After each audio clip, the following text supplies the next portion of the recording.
CET 2022 के अंदर science और टेक्नोलॉजी का ये तीसरे नंबर का टेस्ट है, जिसके अंदर हम 10 क्वेश्चन करने वाले हैं। तो सबसे पहला क्वेश्चन हो जाएगा हमारा,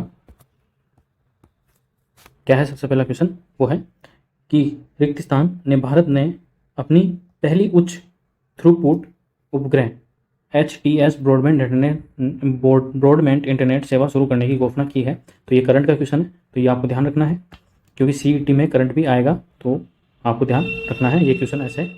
तो इसका आंसर क्या हो जाएगा कि वह कौन सी कंपनी है जिसने भारत में अपनी पहली HTS ब्रॉडबैंड इंटरनेट सेवा शुरू करने की घोषणा की है, तो वो हो जाएगी ह्यूजेस कम्युनिकेशन।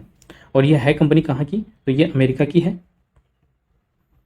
और यह इसरो के जो 2 सैटेलाइट हैं, कौन कौन से, एक तो GSAT-11 और एक है GSAT-29, इन दोनों उपग्रह का इस्तेमाल करेगी कौन सी, ह्यूजेस कम्युनिकेशन, किसके लिए, उच्च क्षमता वाली जो ब्रॉडबैंड इंटरनेट सेवा है उसके लिए। तो यह आपको ध्यान रखना है, करंट का है इसलिए इंपॉर्टेंट है। और अपनी इसरो के 2 सैटेलाइट ये काम में लेगी, इसलिए भी इंपॉर्टेंट हो जाती है।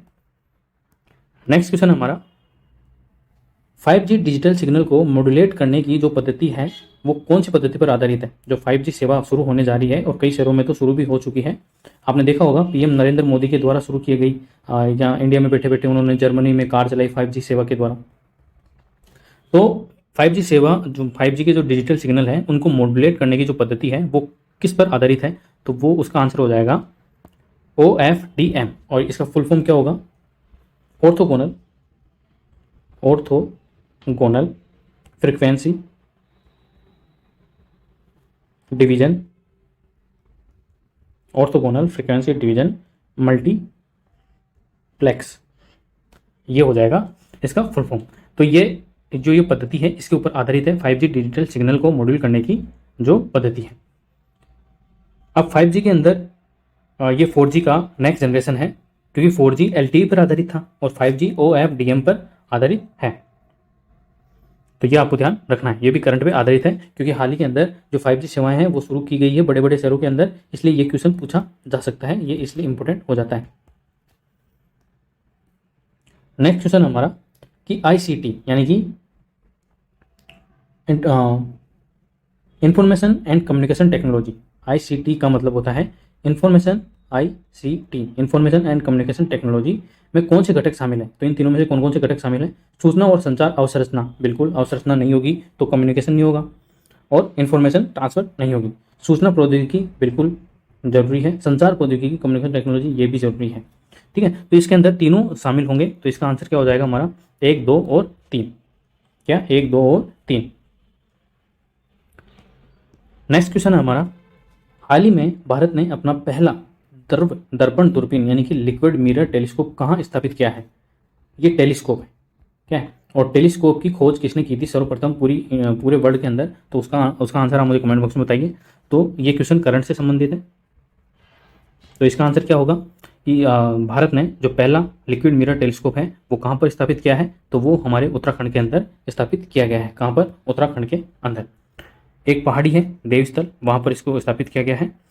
और अब इससे क्या होगा, इससे जो सुपरनोवा, गुरुत्वाकर्षण लेंस, अंतरिक्ष मलबे और क्षुद्र ग्रहों जैसी क्षणिक या परिवर्तनशील वस्तुओं की पहचान करने के लिए अब आकाश के अंदर नजर रखी जाएगी, और ये उन पर नजर रखने में मदद भी करेगा। और ये किस किस के द्वारा बनाया गया है, तो ये इंडिया, बेल्जियम और कनाडा के खगोलविदों ने ये मिलकर बनाया है। और ये कितने मीटर व्यास का है इसका दूरबीन का, तो वो है 4 मीटर व्यास की ये दूरबीन है, जो आपको ध्यान रखना है।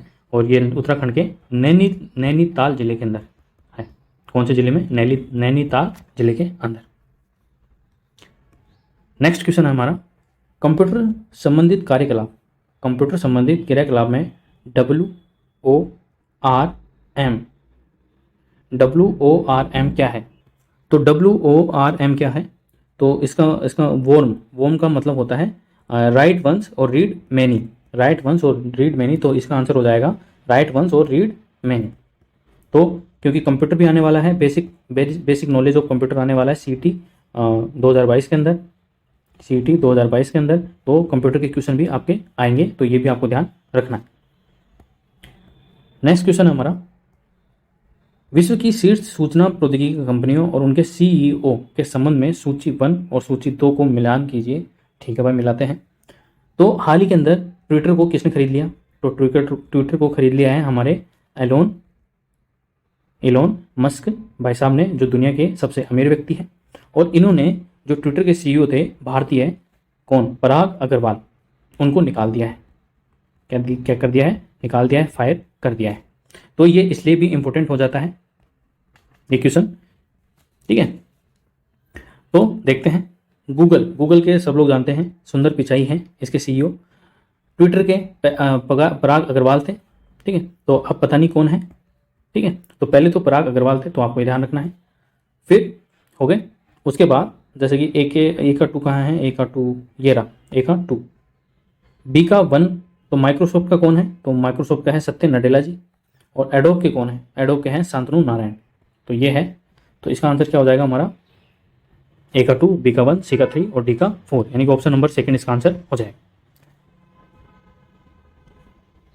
नेक्स्ट क्वेश्चन है हमारा, जीपीएस सिग्नल को पृथ्वी तक पहुंचने में कितना समय लगता है? और जीपीएस है किसका? जीपीएस है अमेरिका का। किसका है? अमेरिका का। अपने भारत का, इंडिया का कौन सा है? इंडिया का कौन सा है? इंडिया का है नाविक। कौन है? नाविक है, जो शुरू करने जा रहे हैं जल्दी ही। तो जो जीपीएस का सिग्नल है पृथ्वी पर पहुंचने में उसको समय लगता है 1/15 सेकेंड, यानी कि 1 सेकेंड का 15वां हिस्सा, 1 सेकेंड का 15वां हिस्सा उसको सिग्नल को धरती पर पहुंचने में समय लगता है। किसका? जीपीएस का। नेक्स्ट क्वेश्चन हमारा है कि भारतीय रेलवे ने घोषणा की है कि लोकोमोटिव और ट्रेनों पर रियल टाइम इंफॉर्मेशन सिस्टम, यानी कि RTIS, real time information system स्थापित कर रहा है। इसने निम्नलिखित में से किस संस्थान के सहयोग से RTIS विकसित किया है? तो ये इंपॉर्टेंट है, करंट का क्वेश्चन है, आपसे पूछा जा सकता है। तो किसके सहयोग से किया है? तो वो है हमारा इसरो। और इसरो की स्थापना कब होती है ये मुझे आप कमेंट बॉक्स में बताइए। और ये किसके द्वारा और कब की जाती है इसकी स्थापना, आप मुझे कमेंट बॉक्स में बताइए। चलो मैं ही बता देता हूँ। इसरो की स्थापना, इसका हेडक्वार्टर कहाँ है? तो बेंगलुरु में है। कहाँ है? बेंगलुरु के अंदर। कब इसकी स्थापना की गई थी? इसकी स्थापना 1969 को, और 15 अगस्त 1969 को की गई थी। 15 अगस्त 1969 को किसके द्वारा की गई थी? तो विक्रम साराभाई के द्वारा। किसके द्वारा? विक्रम साराभाई के द्वारा इसकी स्थापना की गई थी। नेक्स्ट क्वेश्चन है हमारा, सूचना प्रौद्योगिकी संशोधन अधिनियम 2008 27 अक्टूबर रिक्त स्थान पर लागू हुआ। तो अधिनियम तो आया 2008 के अंदर, ये लागू कब होता है? तो ये लागू होता है 2009 के अंदर। जो सूचना प्रौद्योगिकी संशोधन अधिनियम 2008 है वो 27 अक्टूबर 2009 को लागू होता है। हमारा अंतिम क्वेश्चन है, वायरलेस नेटवर्किंग स्थापित करने के लिए उपयोग की जाने वाली जो तकनीक है उसका नाम क्या है? तो ये बहुत पुरानी तकनीक है, हाल में तो नियर बाई आ गया है। ठीक है, बीच में वो थोड़ा एक्स वाला भी आया था, कौन सा था? ठीक है, और शेयर इट भी आया था।